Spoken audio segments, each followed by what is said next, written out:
Chapter 18.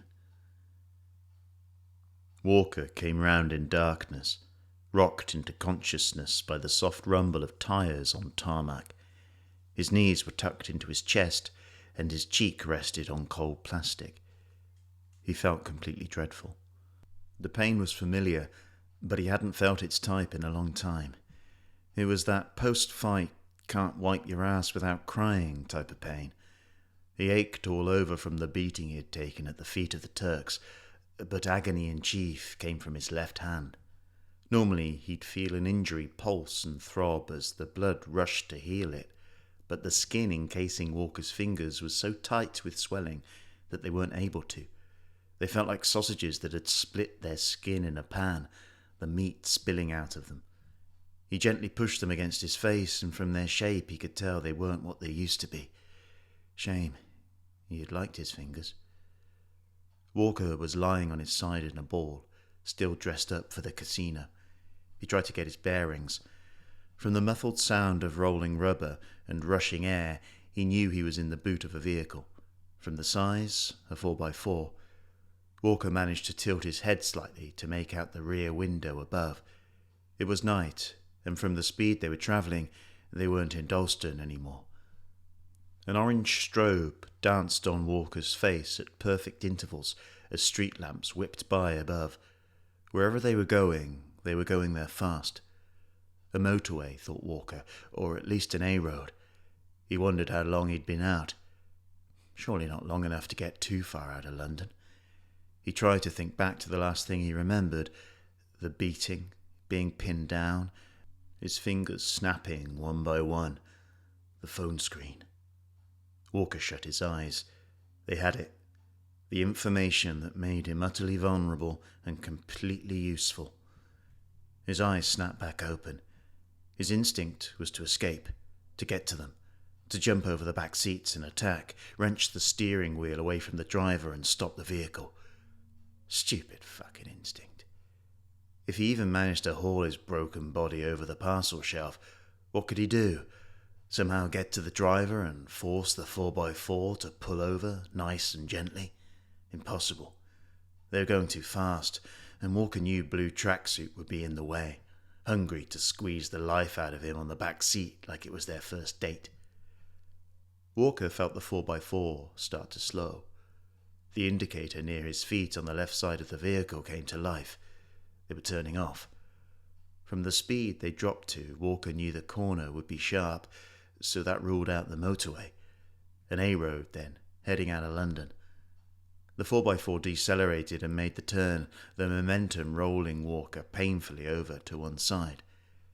They continued straight, stopped at what must be a junction, then turned left again, coming back on themselves. They travelled for another 30 seconds before coming to a stop. The engine still ran, and Walker heard a door open, then footsteps. He braced himself. There was a clang of metal, then the sound of a gate swinging open, the scream of its hinges tearing through the night. The truck jolted forwards, kicking Walker painfully up in the air, then continued, the tyres now snapping stones as they rolled. There was no light. They rumbled along for 2 minutes, the air gradually becoming colder, before coming to a complete stop. The engine died and Walker heard voices. Doors opened and closed. Footsteps crunching on gravel. The sound of a hand scrabbling against the rear of the 4x4, the release of air as the boot yawned open. Halt! Walker didn't move. 4 men stood above him in a semicircle, bathed in red brake light, backlit by complete darkness. Hands gripped him. He didn't resist. They were big hands. They pulled him out and stood him up straight like he was a second-hand wardrobe. Move. Walker was shoved to his right and he stumbled into the dark, following a figure who carried a torch in his hand and a spade over his shoulder. Trees rose up out of the dark. He walked off the gravel track and into the forest that surrounded them. Walker was pushed onwards by the man behind him. The smell of decomposing loam began to fill his nostrils, the cold air heavy with pine. The man picked his path carefully, heading deeper into the trees. Walker's body was starting to seize up from the night air and the beating. His shoulders were high and rigid, one arm wrapped across his body, the other dangling loose at his side, turgid fingers brushing his thigh. The man in front stopped. "On your knees." Walker knelt. The forest floor was soft and damp. The man in front moved to one side, out of the line of fire. Walker heard the crack of twigs behind him. He bowed his head. Funny place to die, he thought. Out here, wherever here was. It felt too dark, as if there wouldn't be a large enough difference between life and death. He considered shutting his eyes, but there wasn't much point.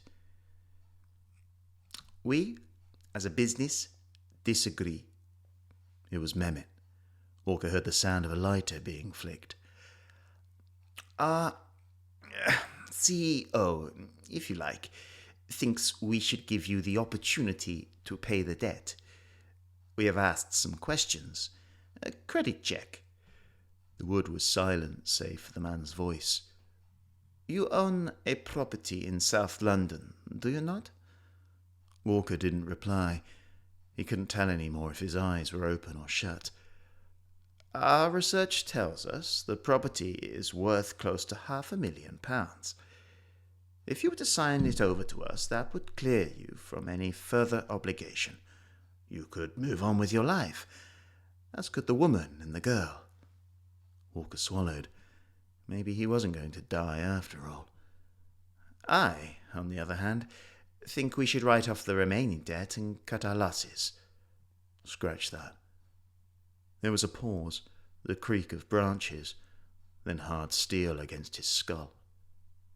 "What do you think we should do, Mr. Walker?" Walker was cold. He was tired.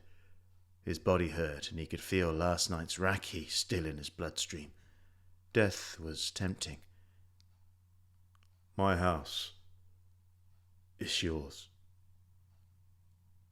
You have 2 days." Walker propped himself against a tree and watched the 4x4's headlights sweep through the forest. He let nature settle, then painfully eased his shoulder off the tree and began to stumble back the way he had come, crashing through undergrowth until his shoes kicked gravel. He followed the track until he reached a 3-bar gate. He fumbled at the latch with his right hand, keeping his left well clear. The pain in his mangled fingers was steadily getting worse, the tightness of their swelling on the edge of unbearable. He gritted his teeth and moved on. The muted roar of traffic floated through the trees on his right, the A-road they had come in on. The level of noise told Walker that it was after rush hour, but before midnight. As he walked, he patted his pockets gingerly. They'd left his keys and wallet, but taken his phone. Oh, and his life savings. Walker wondered if the Turks would take that off the debt. Probably not. He continued, his walk now little more than a shuffle. The wood was dense and deep, its tree trunks galleons cresting waves, threatening to slam down and drown Walker. The wind's fingers found the tear in his shirt, and he crossed his arms. The darkness was complete, and it worried Walker. There was nowhere this remote in London, nowhere that truly escaped the orange wash of a million street lamps. Maybe he'd been out longer than he thought. Maybe the Turks had driven him deep into the country. The road he was on now was straight and empty. The roar of traffic seemed to come from every direction. Walker stumbled on. It hurt to pick his feet up. The scream of the horn almost blew Walker down. He'd reached the end of the road. The forest bristled at his back. Opposite, positioned above the central divider of the busy highway, were 2 white road signs. London, 15 miles. Loughton, 2 miles. He went off the tube map in his head, tried to pinpoint Loughton Station. The Central Line, somewhere out east. Epping. Suddenly yellow light backlit Walker. He staggered off the small B-road and onto the verge. The approaching car slowed for the junction, but stopped short. Walker tensed. The interior of the car was dark. Voices inside. He wavered, then heard the squeak of a window being cranked down manually, the homely sound of bickering. You okay, young man?" A wrinkled face covered in hair peered at him through the darkness. "Hello?" the man said. "Gerald, just go." A female voice came from the passenger side. Walker's throat was dry. "Are you heading into London?" "Gerald!" "Be quiet, Linda." "Yes, we are. Well, Stratford." "Can I get a lift?" Gerald hesitated. Walker knew what he was thinking, and he didn't blame him. It was one thing stopping to see if a person was okay. It was another thing to let that person into your car, especially if you're on the fringes of a forest at night, with your loved one in the passenger seat and the person in question looking like Walker. "What happened to you?" Gerald asked. Walker found some saliva from somewhere. "Car accident." The woman leaned over Gerald's lap and peered out of the driver's side window. She wore large, inch-thick spectacles that blew her eyes up like saucers. "Where's your car?" Walker looked off back up the road. "I'll pay." "How much?" "Linda." 50? 100. "Linda!" All right." "Get in." Linda got out with cash-induced nimbleness that defied her age. It was a 3-door car, an old hatchback Peugeot. The number plate was a dull mustard colour and began with an F.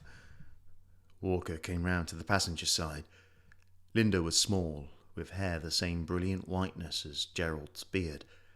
She lifted the latch on the side of the passenger seat and flipped it forward, the headrest banging into the glove box. She offered the back seat like a waitress offering a table near the toilet. Painfully, Walker folded his broken body into the back of the car. It smelt like the inside of a tumble dryer. He caught his left hand on a flapping seatbelt and had to bite his tongue to stop himself shouting. Gerald's bright blue eyes looked at Walker with suspicion and concern. "We should get you to a hospital, I think." "No, I'm okay." "You don't look well, son." "He said he was fine, Gerald." Gerald set off, turning left onto the A11, heading back towards the city. Walker tried to get comfortable, but his legs were squashed up around his ears.